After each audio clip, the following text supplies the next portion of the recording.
सास नंबरी बहू 10 नंबरी। पूरे घर में मालती देवी का हुक्म चलता था।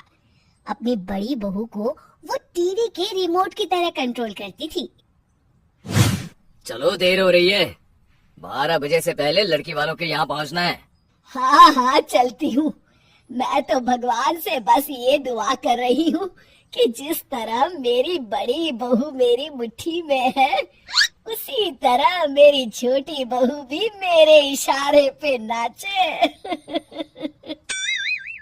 अरे भगवान, भला इस घर में किसकी हिम्मत है जो तुम्हारे खिलाफ जाने की हिमाकत करे।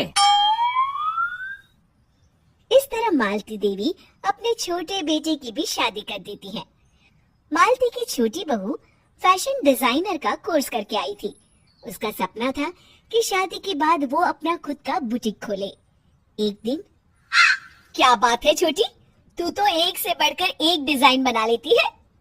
इसमें कौन सी बड़ी बात है दीदी, आप चाहे तो मैं आपको भी सिखा सकती हूँ। हाँ, फिर हम दोनों मिलकर एक बुटीक खोल लेंगे।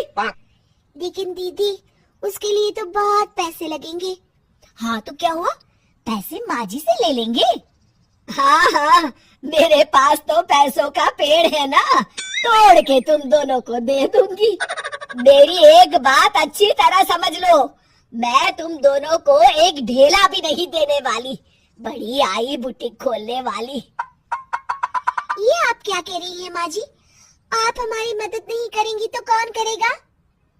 अरे अगर बुटीक खोलने का इतना ही शौक है तो अपने माँ बाप से पैसे क्यों नहीं मांग लेती?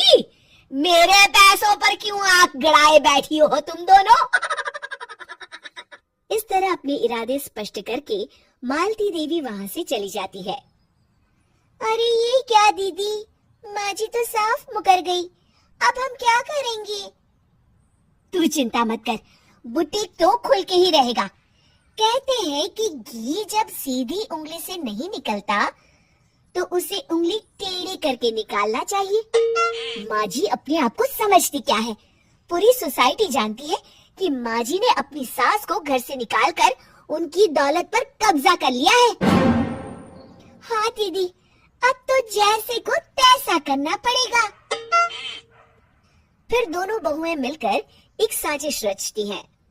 एक दिन, अरे नालायक, जरा ठीक तरह से पैर दबा, बिल्कुल मजा नहीं आ रहा। खाने पीने में तो कोई कसर नहीं छोड़ती। तभी वहाँ बड़ी बहू हाथ में एक फॉर्म लेकर आती है। माँ जी, आपके लिए एक खुशखबरी है। सरकार सभी बुजुर्गों को हर महीने 10,000 रुपए पेंशन देने वाली है। अरे ये क्या कह रही है तू?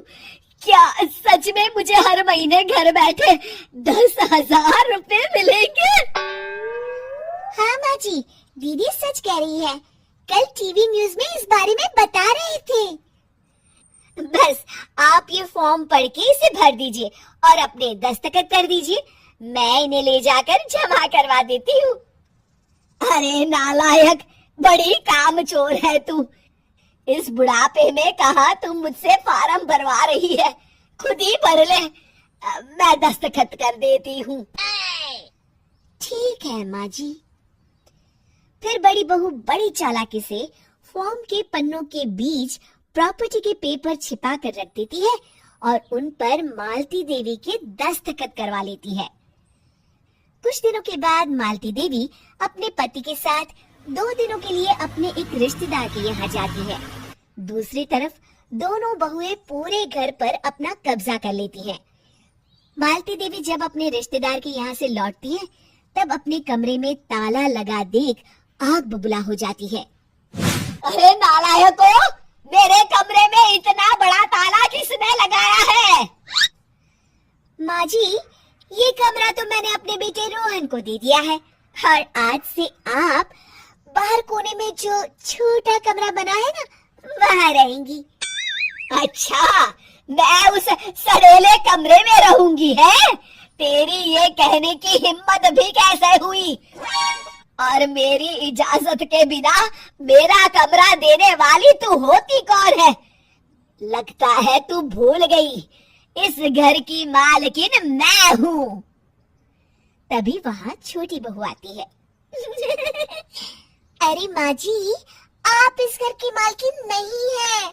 अब इस घर की नई मालकिन हम दोनों बहुएं हैं। ये देखिए, इन प्रॉपर्टी के पेपर पर आप ही के दस्तखत है। अरे भाग्यवान, ये तुमने क्या कर दिया? दस्तखत करने से पहले एक बार ठीक से पढ़ तो लेती। अरे लेकिन मेरी बहुएं मेरे साथ ऐसा कैसे कर सकती है? अरे तो इसमें कौन सी अचरज की बात है? तुमने भी तो अपनी सास को घर से बाहर निकाल दिया था। टूटा फूटा ही सही, शुक्र करो कि इन दोनों ने कम से कम हमें रहने के लिए कमरा तो दिया। तुमने तो अपनी सास को वो भी नहीं दिया था। आज समझ में आया, जैसी करनी वैसी भरनी। चलो अपना सामान उठाओ और चलते हैं।